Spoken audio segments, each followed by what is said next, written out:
எடப்பாடி பழனிசாமி அவர்களுக்கு எதிராக நீதிமன்றத்தில் வழக்கு பதிவு செய்த பன்னீர்செல்வத்தின் ஆதரவாளர்கள் தற்பொழுது இந்த வழக்கு பதிவு என்பது சசிகலா, ஓபிஎஸ், டிடிவி தினகரன், செங்கோட்டையன் உள்ளிட்ட பலரும் இந்த வழக்கை பதிவு செய்திருக்கிறார்கள். இந்த வழக்கின் முகாந்திரம் என்ன?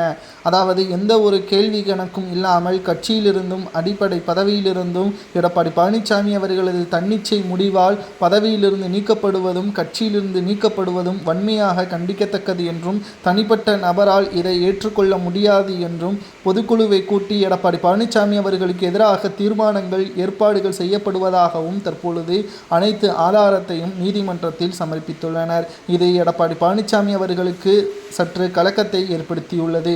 ஒருவேளை பொதுக்குழுவை ஏற்பாடு செய்தால் அந்த பொதுக்குழுவில் மாவட்ட செயலாளர்களும் சில எம்எல்ஏக்களும் எடப்பாடி பழனிசாமி அவர்களுக்கு எதிராக வாக்கை செலுத்தினால் நிச்சயம் எடப்பாடி பழனிசாமியின் பதவி பறிபோகும் என்ற தகவல் தற்பொழுது கிடைக்கப்பெற்றுள்ளது. 2026 சட்டசபை தேர்தலை பொறுத்தளவிற்கு மிகப்பெரிய அளவிலான மாற்றம் தமிழக அரசியலில் ஏற்படும் என்பதையும் நம்மால் புரிந்து கொள்ள முடிகிறது. 2026 சட்டசபை தேர்தலை பொறுத்தளவிற்கு அனைத்திந்திய அண்ணா திராவிட முன்னேற்ற கழகம் மிகப்பெரிய ஒரு வெற்றியை பெற வேண்டும் என்றால் எடப்பாடி பழனிசாமி தலைமை பொறுப்பில் இருக்கக்கூடாது என்ற முடிவில் மாவட்ட செயலாளர்கள் இருப்பதாக செங்கோட்டையன் உள்ளிட்ட பலரும் கூறி வருகிறார்கள். கோபிச்செட்டிப்பாளையத்தில் இதுவரைக்கும் ஒரு தேர்தலில் மட்டும்தான் செங்கோட்டையன் அவர்கள் தோல்வியடைந்தார். அதுவே ஜெயலலிதா அவர்களுக்கு அதிர்ச்சியை ஏற்படுத்தியது. ஜெயலலிதா அவர்கள் ஒரு வார்த்தையில் கூறியிருப்பார், செங்கோட்டையனே தோல்வியடைந்தார், அதிமுக தோல்வியடைந்தது ஒரு அதிர்ச்சி ஒன்றும் கிடையாது. ஏனென்றால் செங்கோட்டையன் கோபிச்செட்டிப்பாளையத்தில் செய்த உதவி என்பது மிகப்பெரிய ஒரு உதவி.